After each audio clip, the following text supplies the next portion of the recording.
Hello नमस्कार दोस्तों, technical education by Abhishek YouTube channel पर आपका स्वागत है।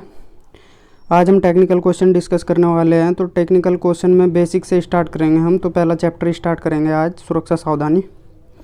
तो ज़्यादा टाइम बर्बाद ना करते हुए हम क्वेश्चन स्टार्ट करते हैं। ये आपके सामने पहला क्वेश्चन है, कार्बोनेशियम फायर की आग को बुझाने के लिए किस फायर एक्सटिंग्विशर का प्रयोग किया जाता है। तो सबसे पहले बात कर लेते हैं कि कार्बोनेशियम फायर होती क्या है। इसे क्लास ए की फायर भी बोलते हैं, ठीक है। इसे क्लास ए की फायर भी बोलते हैं और लकड़ी, कोयला, गत्ता इत्यादि से लगने वाली आग को कार्बोनेशियम फायर कहते हैं। इस फायर को बुझाने के लिए हम सोडा एसिड एक्सटिंग्विशर का प्रयोग करते हैं। तो ऑप्शन नंबर 3 हमारा राइट होगा। नेक्स्ट क्वेश्चन, दूसरा क्वेश्चन है हमारा, तेलीय आग को बुझाने के लिए किस फायर एक्सटिंग्विशर का प्रयोग किया जाता है। पहले यह जान लेते हैं हम कि तेलीय आग होती क्या है।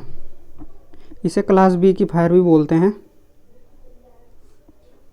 इसे क्लास बी की फायर भी बोलते हैं हम।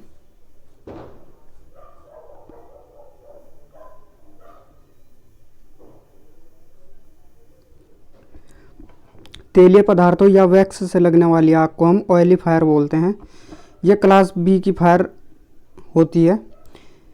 इस फायर को बुझाने के लिए हम फोम फायर एक्सटिंग्विशर का प्रयोग करते हैं। तो राइट आंसर जो हमारा होगा दोस्तों, वो बी ऑप्शन होगा, फोम फायर एक्सटिंग्विशर, तेलीय आग को बुझाने के लिए। या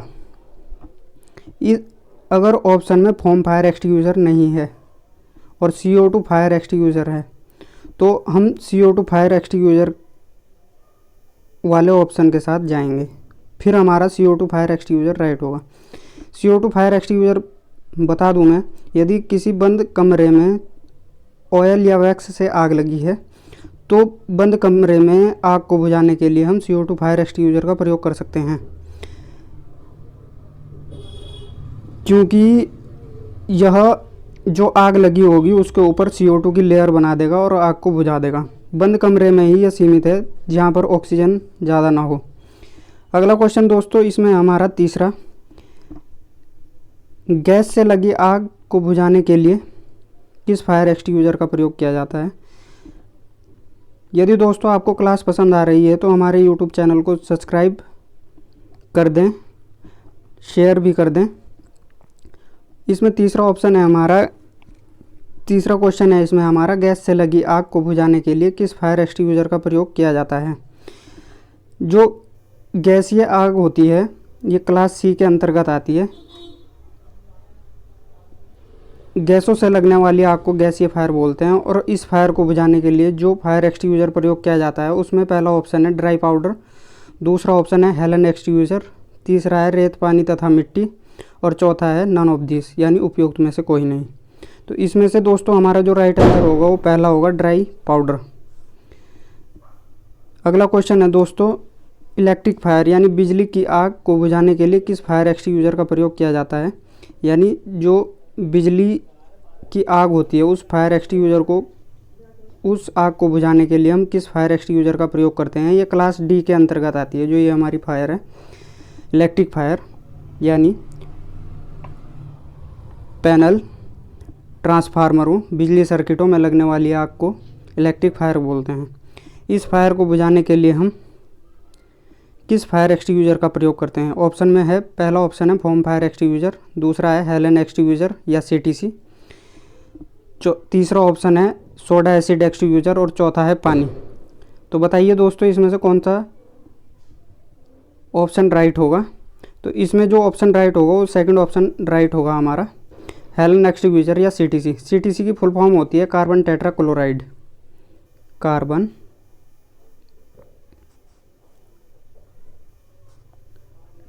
टेट्रा क्लोराइड, यानी बिजली के आग बुझाने के लिए हम CTC एक्सटिंग्विशर, फायर एक्सटिंग्विशर का प्रयोग करते हैं। अगला है इसमें हमारा कि जो फायर है हमारी, यानी आग किन तत्वों से मिलकर बनी होती है। पहला ऑप्शन है इसमें ईंधन, ताप और कार्बन डाइऑक्साइड, ईंधन लाइट और ऑक्सीजन। तीसरा ऑप्शन है ऑक्सीजन ताप व ईंधन। चौथा ऑप्शन है इसमें ताप लाइट और नाइट्रोजन। तो बताइए दोस्तों कि इसमें कौन सा ऑप्शन राइट होगा। यदि आपको क्लास पसंद आ रही है तो क्लास हमारे यूट्यूब चैनल को सब्सक्राइब कर दें और साइड में बेल आइकन को भी दबा दें, ताकि जब भी हम नई क्लास लेकर आएँ तो सबसे पहले आपको नोटिफिकेशन मिल पाए।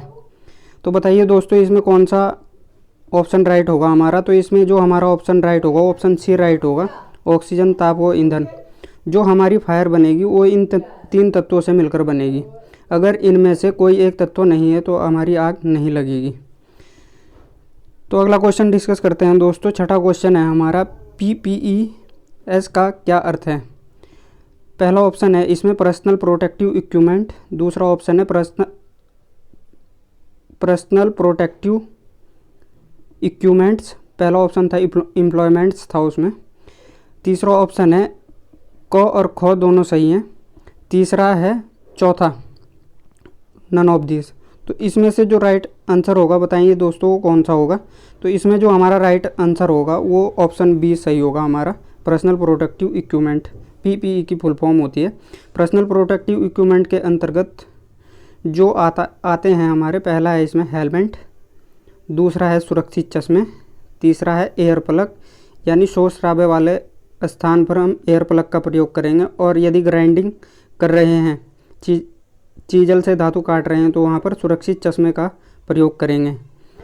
चौथा है हमारा मास्क, पांचवा है हेलमेट, वो हैंड ग्लव्स जो वर्कशॉप में हमारी जॉबें रखी हुई होती हैं उनको हाथों से तो उठा सकते हैं लेकिन चोट भी लग सकती है, इसलिए हम हैंड ग्लव्स का प्रयोग करेंगे। और सबसे महत्वपूर्ण बात, वर्कशॉप में जूतों का होना अनिवार्य है, यानी सेफ्टी शूज़। अगर सेफ्टी शूज़ नहीं होंगे तो हमारे पैरों में चिप्स घुस सकते हैं। और सातवां ऑप्शन है हमारा एप्रन, यानी कपड़ों को ख़राब होने से बचाने के लिए हमें एप्रन का प्रयोग करना चाहिए। अगला क्वेश्चन है दोस्तों हमारा सातवां, वेल्डिंग शॉप में लगी आग को बुझाने के लिए किस फायर एक्सटिंग्विशर का प्रयोग किया जाता है। वेल्डिंग शॉप में यदि आग लग जाए हमारी तो हम किस फायर एक्सटिंग्विशर का प्रयोग करेंगे। ठीक, पहला ऑप्शन है इसमें सोडा एसिड एक्सटिंग्विशर। दूसरा ऑप्शन है इसमें कार्बन डाइऑक्साइड एक्सटिंग्विशर। तीसरा ऑप्शन है फोम फायर एक्सटिंग्विशर। चौथा ऑप्शन है इसमें हमारा CTC। तो बताइए दोस्तों इसमें से कौन सा ऑप्शन हमारा राइट होगा। तो जो इसमें से हमारा ऑप्शन राइट होगा वो ऑप्शन बी राइट होगा, CO2 फायर एक्सटिंग्विशर। जो CO2 फायर एक्सटिंग्विशर होता है उसकी जो इमेज होती है वो इस आकृति की होती है, CO2 फायर एक्सटिंग्विशर की। अगला क्वेश्चन है हमारा दोस्तों कि फायर एक्सटिंग्विशर की पहचान कैसे की जाती है, यानी यदि वर्कशॉप में सपोज दैट आग लग जाती है हमारी तो किस आग के लिए हम किस फायर एक्सटिंग्विशर का प्रयोग करेंगे। तो इसकी पहचान हम कैसे करेंगे। तो इसकी पहचान के लिए पहले ऑप्शन पढ़ लेते हैं, फिर मैं बाद में आपको समझा दूंगा। पहला ऑप्शन है आग की श्रेणी, दूसरा है हाथ का निशान, तीसरा है उपरोक्त दोनों, चौथा है उपरोक्त सभी। तो दोस्तों जो ये ऑप्शन इसमें डाले गए हैं, ऐसे भी ऑप्शन कभी कभी एग्ज़ाम में देखने को मिल जाते हैं। तो इसमें से जो राइट आंसर होगा हमारा वो ऑप्शन डी होगा, उपरोक्त सभी। यानी जो फायर एक्सटिंग्विशर होता है उसकी पहचान के लिए उसके ऊपर आग की श्रेणी यानी ABCD, क्लास A की फायर यानी लकड़ी कोयला गत्ते इत्यादि से यदि आग लगी है हमारी तो क्लास A की फायर, तो उस फायर एक्सटिंग्विशर पर A अंकित होगा, यानी क्लास A की फायर। यदि हमारी तेल या वैक्स से आग लगी है तो उस पर B, क्लास B की फायर। ठीक है, तो इसमें जो हमारा CO2 फायर एक्सटिंग्विशर होता है उसमें भी B, उस सिलेंडर पे भी B अंकित होता है। ठीक है, लेकिन उसका प्रयोग हम ऑयली आग को बुझाने के लिए भी कर सकते हैं और वेल्डिंग शॉप में भी कर सकते हैं। तीसरा है हमारा ड्राई केमिकल पाउडर, C, गैसों से जो आग लगेगी हमारी उस सिलेंडर पर C, आग की श्रेणी C दी हुई होगी। और चौथा है हमारा इलेक्ट्रिक फायर, यानी उस पर D होगी। तो इसमें ध्यान देने योग्य बातें हैं इसमें दिया गया है कि आग की श्रेणी से पहचान करेंगे तो आग की श्रेणी तो ये होगी। दूसरा कह रहा है कि हाथ का निशान भी बना हुआ होता है। जो हमारा सोडा एसिड एक्सटिंग्विशर होता है उस पर 100 mm पीले रंग का हाथ बना हुआ होता है, पीले रंग का हाथ बना हुआ होता है उस पर। और जो हमारी तेलीय आग होती है, ऑयली फायर होती है, जो क्लास बी की फायर बोलते हैं हम जिसको, उस पर 100 mm भूरे रंग का हाथ बना होता है। ठीक है दोस्तों, तो ये बता दिया मैंने आपको। तो अगला क्वेश्चन है इसमें, इसके बारे में डिस्कस कर लेते हैं कि 5S क्या होता है। 5S क्या है? 5S एक जापानी टूल है और ये लगभग अब इससे पहले इसका प्रयोग जापान में किया जाता था इंडस्ट्रियल एरिया में, लेकिन अब भारत में भी किया जाने लगा है।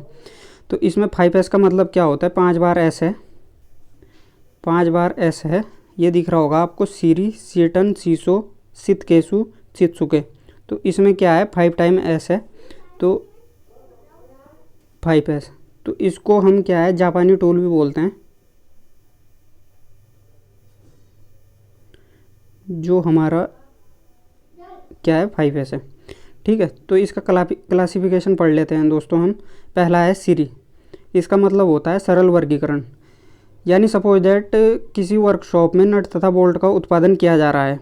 ठीक है, नट तथा बोल्ट का उत्पादन किया जा रहा है, तो उसमें से कितने सही हैं, यानी कितने फिनिश बोल्ट या नट हैं हमारे और कितने रफ हैं, उन्हें अलग अलग करना सीरी कहलाता है, यानी सरल वर्गीकरण, ताकि हम आवश्यकता अनुसार उसको दे सकें या वितरित कर सकें।